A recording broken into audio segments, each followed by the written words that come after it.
Oh, that's a wholly different way of looking at things. Yeah. And now he went more abstract, right? It's interesting. Well, it's almost like a watercolor, in the sense that it's very soft and very, very shaded. It's layers of shading. It is indeed watercolor. I read it in the description. This one. Oh, right. Indeed. I was right for a change. That's pretty rare. Indeed. You could see this. It's almost.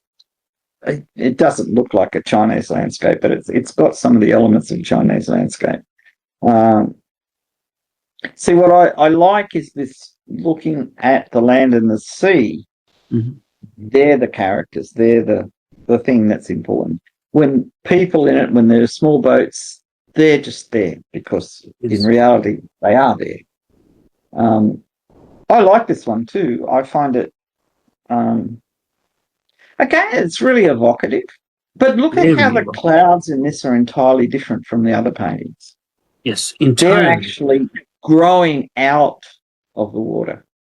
Yes. There's a whole different, organic effect. So we talked about Monet, Matisse, and Schirmer. Now we move on to another French. Excuse me. Yes. Okay, hold on. Exactly. Eugène Boudin, 1824 to 1898. Look at this. Okay, another painter. Right? Oh, yes, isn't that striking?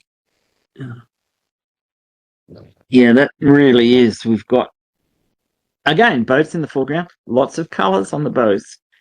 We've got a different type of sky, and the cliffs are a little bit more plastic looking. They're kind of a bit melting in the distance, which, you get through the atmosphere, I suppose.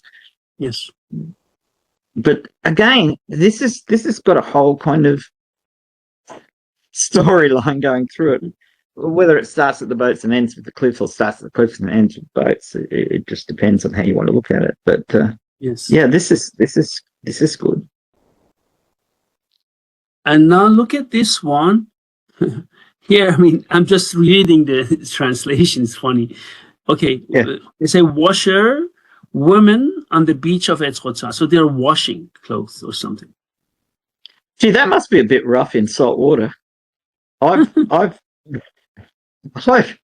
fallen in the water in regular clothes, and you get out of salt water and things go very stiff. I was there very quite often, and you cannot swim there. Even if you're a very good swimmer, it's so dangerous, right? It's really, if Ripco catches you, my God.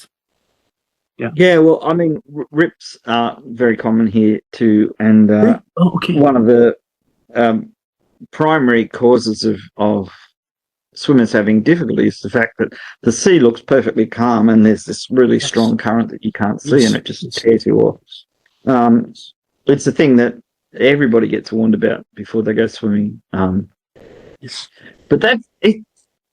I don't know. I think the way that the people are this massive colour and movement in the foreground. You've got boats sailing off along the thing. You've got the cliff. This is a really good composition, I think. It's just got a lot of feeling, and I mean the sea is maybe not as articulated as it is in the previous paintings, but you've got a lot more things happening, and I think that works very well. And the washerwomen as this block of different colours works really well because it integrates so perfectly with the cliffs. This is interesting, Bede, because when I watched this one, it reminded me of Matisse, but it's not. It's actually Boudin. Look at this. Yeah, he's exploiting. I assume the sun is low against the horizon. It's shining up through the clouds, and the cliff is blocking it off, and you're getting these colours on the water. Very much more the experience of being there at this particular time. And I don't know. I mean, I don't know how to paint this way. I'm guessing it's done quickly And the next one, to capture expressions. See, again, it's entirely different. Yeah. His dealing with the sky is quite unique compared to the other painters. The sea is rough but not excessive, but the boats and the bits of timber and that in the foreground really gives you a feel that this is a place where people work and live, and they're part of the sea. Yeah. And the cliff is the land holding on to the sea, and the boats are the symbol of the people moving around. Yes. That's very good, isn't it? Yes. Now from the other side. It's beautiful. Yeah. November. Yeah. Exactly. Mid-spring, early summer. Yes. I've got to translate because we're the exact opposite. November for us is spring, whereas it'd be autumn in Europe, I suppose. Yes, autumn in Europe. You've got the boat in the right foreground, somebody standing behind it. You've got somebody, I assume, trying to get something out of the water. Yeah. Those clouds are much more ominous. It looks like it's going to start raining in the next hour or so. Yes. The sea is very violent too. Very. So we go to another one. Jean-Francis Beaubortin, 1866-1930. And look at this. Oh, entirely different. Yeah. Different viewpoint. The cliffs are much further away. The near cliffs almost have faces growing out of them. Yeah. Well, very Safavid version of it. Yes, exactly. It does. Yes. I think the contrast between the foreground and the distant cliffs is really strong, and it really talks to you. Yes. And those boats are almost there, almost not there. They're kind of filmy, just not the strong dark sails in some of the other paintings. Yes. But it just feels very natural. I like the fact that the sea is quite green in this. Yes. Whereas the other seas are entirely different. This is now greening towards blue. But the colours in the rocks and the cliffs in the foreground are so much more extreme. And his whole feeling for this is really quite strong and different. Almost like a Japanese print when you think of the way the colours are combined. Almost, yeah. And now we go to another painter, Paul Leroy. And look at this, the needle, as they call it in Étretat. I would like you... Excuse me, go ahead. I was going to say that the foreground is so realistic. Yeah, look at this bit. And he's done this so well. And when you contrast the detail in the foreground with the kind of vague images of the needle in the background, it's exactly how human vision works. You focus on the close things and see the detail. Point. Very good point. Yeah, you're right. That's beautifully rendered, isn't it? It is. I mean, look how much time he spent to show just a simple. Look at this, under the sand, rocks, pebbles. It's unbelievable. This is one of the joys of walking along the shore is looking at all these things. And you get different coloured stones, and you've got little crabs and all kinds of things happening. I can empathise with his feeling for these bits of gravel and rock and everything. Because when I'm walking along the side of the sea, this kind of thing. In Sydney Harbour, we've got these sandstone walls, and you look at the bottom, and there are all these rocks at the bottom, and it's all little algae and things growing on them, and it's a whole landscape. And this is the same kind of thing. He's just picked this out, isolated the different parts of the landscape. He hasn't lost detail in the cliffs. I mean, you know, the needle is very, very finely delineated, but the foreground is so rich, and that's how you see it. You see what's up close in detail. We've got a boat in the background there, which is just a couple of strokes of the brush, but it gives you that feeling that there are people in the landscape. You go to another one, Emile Schuffenecker. That's again entirely different. That's a very different. Entirely different. It's good to see just how much variability there was in the artistic expression. I mean, we all know this was a brilliant time where we had lots of great artists appearing and changing the way people were looking at the world around them. But when you see a whole group of them up close together like this, you suddenly realise just how interesting they were. This is pretty impressive. Okay, now we go to another famous one. Gustave Caillebotte, 1848-1894. Look at this. That's wonderful. I can just so totally feel that, because again, where I live, sandy paths like that with little bits of low greenery along the seaside is just such a common sight. And people like walking along there. It's just very nice. Very nice. Yeah. Man in the Spock. The titles are also nice, right? Yeah. I wouldn't have picked it as a Spock. I thought he just had a blue jacket on, but this is very detailed. Me too. It's not as small, but I mean, the artist decides, right? Yeah. Look at this one.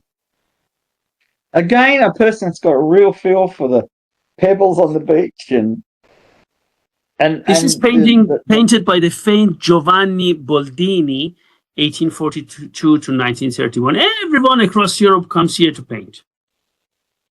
Well, you can't blame them. It's very scenic. But the good thing is nobody paints the same picture. No. They all see it differently. They all have a different focus. Yes. I like this. I mean, you know, I'm a detail guy. I like lots of detail. I like the broad brush strokes too, because they give you a feeling of motion of what the artist is doing. But I like this kind of painting as well, because it gives you a feel for the place, what people are doing there, and how they fit into the landscape. And I think it works really well. The clouds, again, are different and exceptional. Yes. Just proving that everybody sees something different. Yes. Now, of course, clouds are always different, but, you know. Oh, that's another one. This is Gustave Courbet, 1819, 1870. This guy is also very, very famed. Look at the way he... See, he's dropped the horizon right down. Yes. And it's because it's the horizon, he's not letting the cliffs cut parts out of it or anything. It's a very much a straight line, but then that gives the feeling of the sea, and the foreground is much stronger, I think, because of the way he's done that. Yes. And his colours are much richer, like the browns of the rock.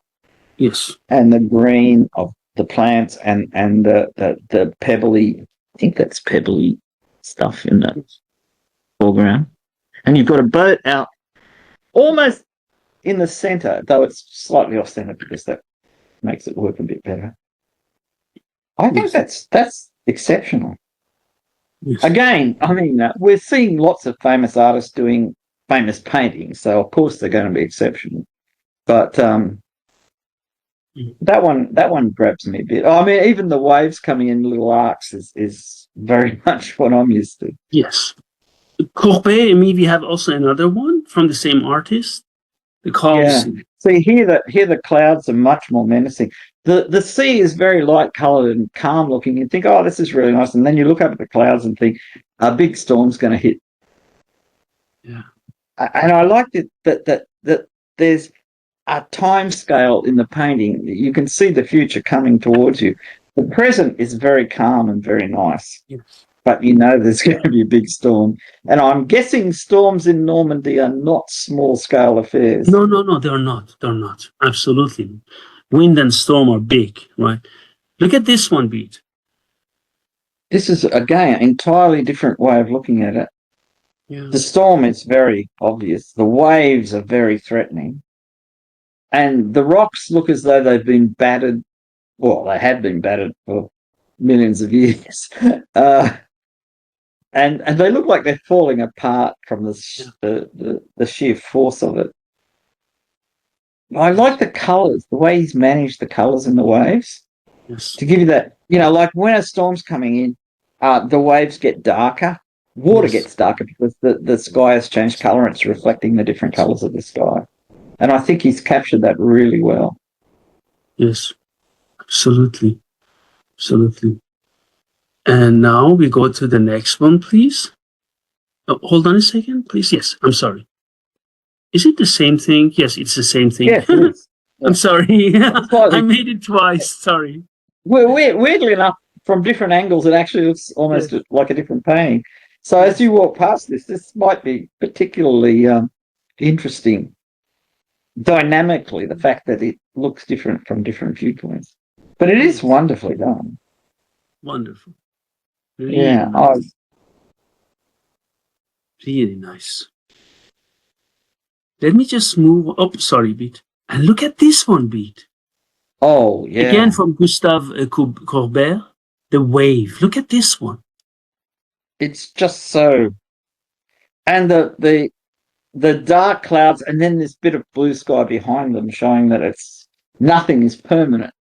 Even just one thing I would like to mention to our viewers, Bede, when we were in the museum, all these painters, no matter where from Europe they are from, they're big names, and they came here to paint. Just to understand, we are not talking about small scale guys. We are talking about really. It's interesting how a place can become a magnet. Yeah. For all these, I mean, these are the stars of their time. These are the absolutely. Artists were it's unbelievable. Magical at the time. Magic. And you just look at these and think to yourself, Unbelievable. Yeah, it's really the insight that the artist has into the scene that makes another the painting painting by him, Bede. Again, excuse me, I interrupted you. Yeah, no, that's okay. The way he's handling the waves, again, this one we've divided the painting in half by the horizon. So the clouds, see, sometimes the horizon is low and the clouds are dominating, and sometimes the horizon is high and the waves or the cliff is dominating. So everything is a conscious choice by the artist. It's unbelievable. Yeah, that color in the waves is something I've seen so many times. So in real greenish, life. right? Yeah. It's again, look at how ominous the clouds are. Yeah, they are. And how violent the water is. So good. And you've got this little bit of rock and that in the lower left foreground. That's us. That's where we stand. Everything else is just beyond our control. Magnificent. Magnificent, really. Yeah. Oh, good luck. How many of these? The wave. Completely captivated by waves. I mean, no wave is the same. So it's an endless source of inspiration. But you kind of look at it. Again, that ominous sky, the darker the color in the waves, meaning the sky is also darker above it. I have something to tell you. When we were there, I went and took pictures and looked at it and went away.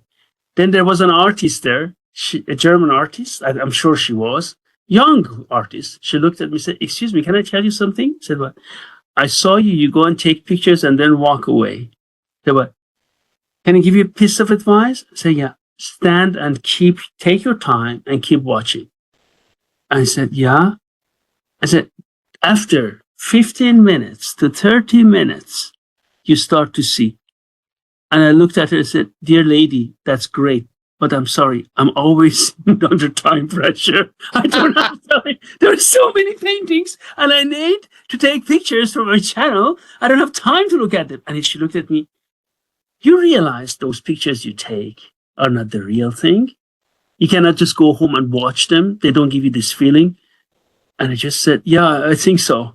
But yeah, so it was really interesting, because, there you see people from different fields have different experiences, which I lacked.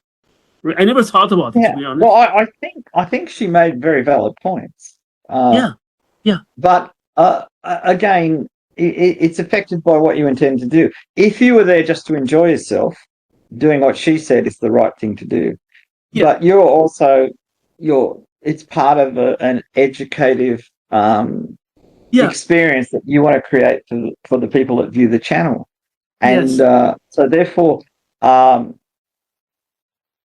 the talking about them now is what you would get from standing there. I think she is right that if you wanted to get the most out of the picture, just sitting looking at it will be the way to go. Yeah. But interesting. Sure. Then I understand why in some museums I see some artists keep looking at the painting. I was like, what are they looking at? For so long. Now I understand, right? Yeah, because every brushstroke, every idea that the painting expresses is worth contemplating. And if you've got the time. Yes. I mean, as we get older, we start to wonder whether we've got enough time to do anything. But I look at these. Do you realize Gustave Courbet again calls it a wave? So he has so many paintings with the same title.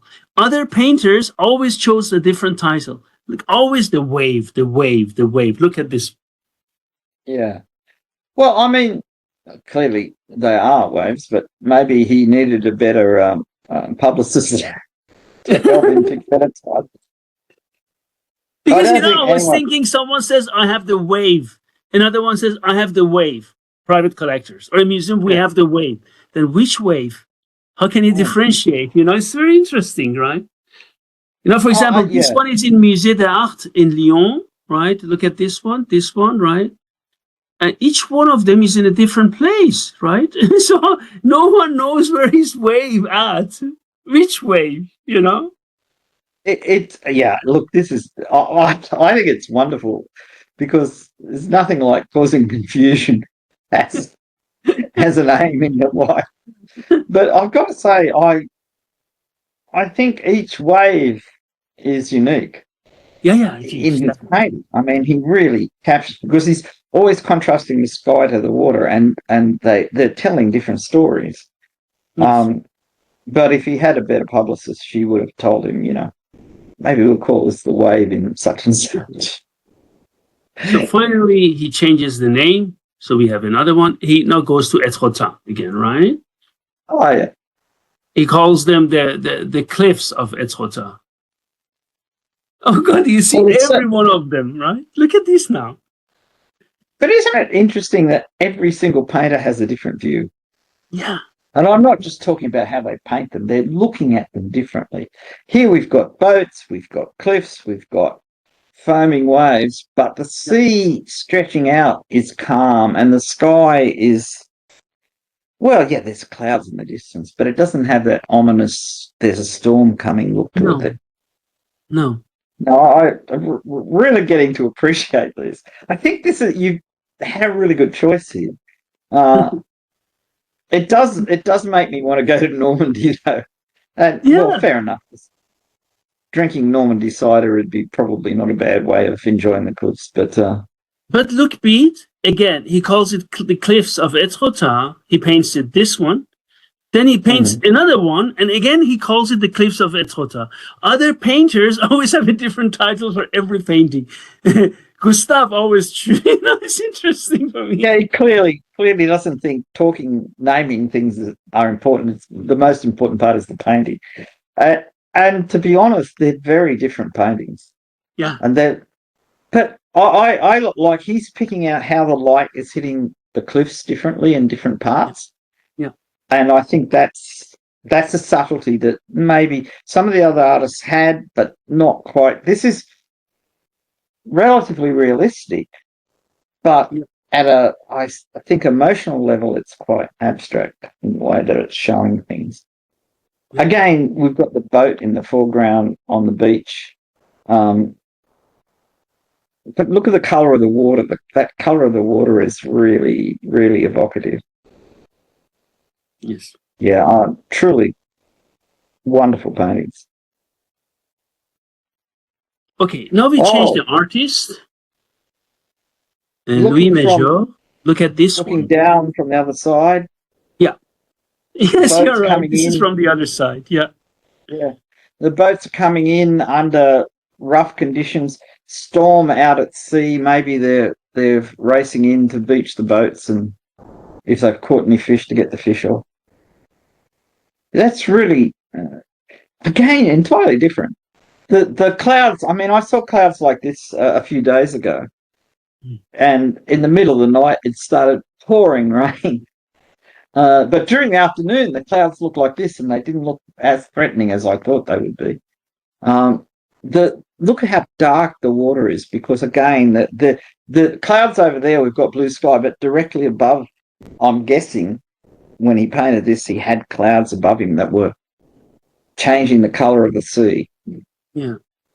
And this is a real colour I've personally seen in the sea. I mean, I haven't been to Normandy, but seas around here look a lot like that under certain weather conditions. Yes. Yeah, it's very evocative. And now we go to Paul Flandrin, and look at this one now. So that's entirely different again. Look at how he's got the sun coming through a hole in the clouds, which is a thing that everybody's experienced. We've got quite a few more boats out. The waves are breaking quite strongly, and we've got the character in the foreground in his bright coloured shirt. Yeah. But the rocks in the extreme foreground are much more carefully painted. Yes. They're not as impressionistic. And again, the play of light on the rocks is entirely different in the foreground than it is in the background. Yes, absolutely. So there's a lot of subtlety in this. No subtlety. See, me looking at the water, I see the water running back after the waves have come all the way up the beach, and then the waves that you see there are curling up, absorbing that undertow of the water, because that's what I see when I'm by the sea. Yes, this is Anselm Feuerbach. Anselm Feuerbach. Clearly, knows the same guy, because there he is in the same shirt. Interesting.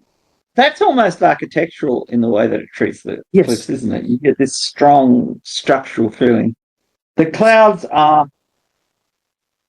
they're dark and they could be ominous, but they're not as threatening as some of the other painters did. The rocks in the foreground are kind of like a sculpture rather than just a group of rocks. The waves are choppy. Yeah. But that may be because in that area there's a lot of rocks coming off that point, going out to the needle, which I assume is off to the left, out of frame. Now we go to Corot, Camille Corot. Okay.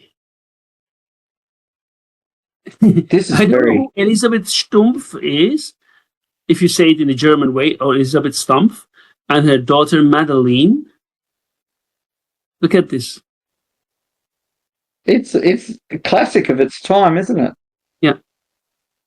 But I mean, in as much as the figures are very precisely painted, the landscape is much more impressionistic, and it's softer and more blending into itself. I think the landscape is actually really good in that painting. Yes. So, guys, these are about all this area, right? People who lived in this area, so they're all interrelated. Not that you think why are not people there, right? So that's it.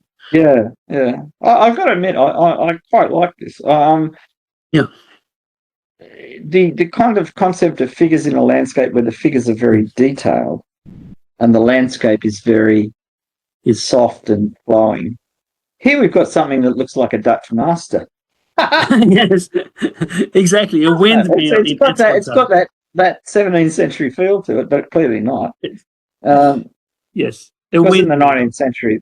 Yeah. I love it. Yeah, the windmill is lovely, isn't it? Very nice.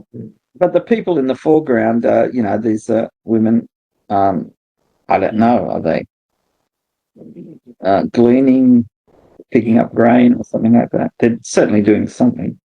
Yes. Look at this one. That's very well balanced. This, again, they're very different. This, to me, is very much discounting the figures, because we don't have in Australian painting of about this time. You did see paintings a bit like this, but not with that predominance of people in. Yes. And you get this, this trees growing up randomly, and to me, it's quite a familiar feel. It doesn't look as European as a lot of the other paintings did. And having said that, I did identify strongly with the seaside. Oh, that's lovely.